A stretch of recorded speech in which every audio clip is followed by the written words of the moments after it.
സുവിശേഷങ്ങളിൽ ഈശോ ശപിച്ച ഒരു അത്തിമരം നിൽപ്പുണ്ട്. കാലമല്ലാത്ത കാലത്ത്, അത്തിപ്പഴങ്ങളുടെ കാലമല്ലാത്ത കാലത്ത് അവൻ അത്തിപ്പഴങ്ങൾ തേടി. അതിൽ കണ്ടുമില്ല, അതിനെ ശപിക്കുകയും ചെയ്തു. സുവിശേഷകൻ അവിടെ കൃത്യമായി എഴുതി വയ്ക്കുന്നു, അത് അത്തിപ്പഴങ്ങളുടെ കാലം ആയിരുന്നില്ല. എന്തുകൊണ്ടാണ് പ്രിയ സഹോദരങ്ങളെ പിന്നെ അത്തിപ്പഴങ്ങളുടെ കാലമല്ലാത്ത കാലത്ത് മിശിഹ അത്തിമരത്തെ ശപിച്ചത്? രണ്ട് തരം കാലങ്ങളുണ്ട്. അത്തിപ്പഴങ്ങളുടെ കാലമായ കാലം, അത്തിപ്പഴങ്ങളുടെ കാലം അല്ലാത്ത കാലം.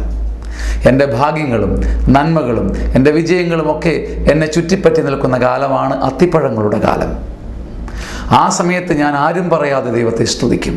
എന്നാൽ മറ്റൊരു കാലമുണ്ട്, മറ്റൊരു കാലം, അത്തിപ്പഴങ്ങളുടെ കാലം അല്ലാത്ത കാലം.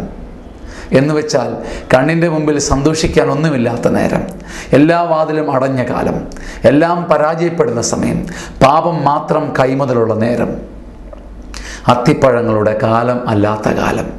അത്തിപ്പഴങ്ങളുടെ കാലമല്ലാത്ത ഈ കാലത്തും, കണ്ണീരിൻ്റെ ഈ നേരത്തും എൻ്റെ ഹൃദയത്തിൻ്റെ ശിഖരങ്ങളിൽ സ്തുതിയുടെ ഒരു അത്തിപ്പഴം ഉണ്ടോ എന്ന് മിശിഹ നോക്കും.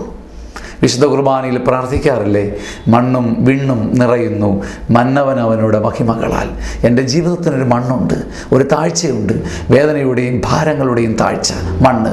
അതിലും എൻ്റെ ജീവിതത്തിലൊരു വിണ്ണുണ്ട്, ഉയർച്ചയുടെയും ഭാഗ്യങ്ങളുടെയും ആകാശം. ആ വിണ്ണിലും ദൈവത്തിൻ്റെ മഹത്വമാണ് നിറയുന്നത് എന്നറിഞ്ഞാൽ എപ്പോഴും ദൈവത്തെ സ്തുതിക്കാൻ, എപ്പോഴും ദൈവത്തെ സ്തുതിക്കുവാൻ സാധിക്കും.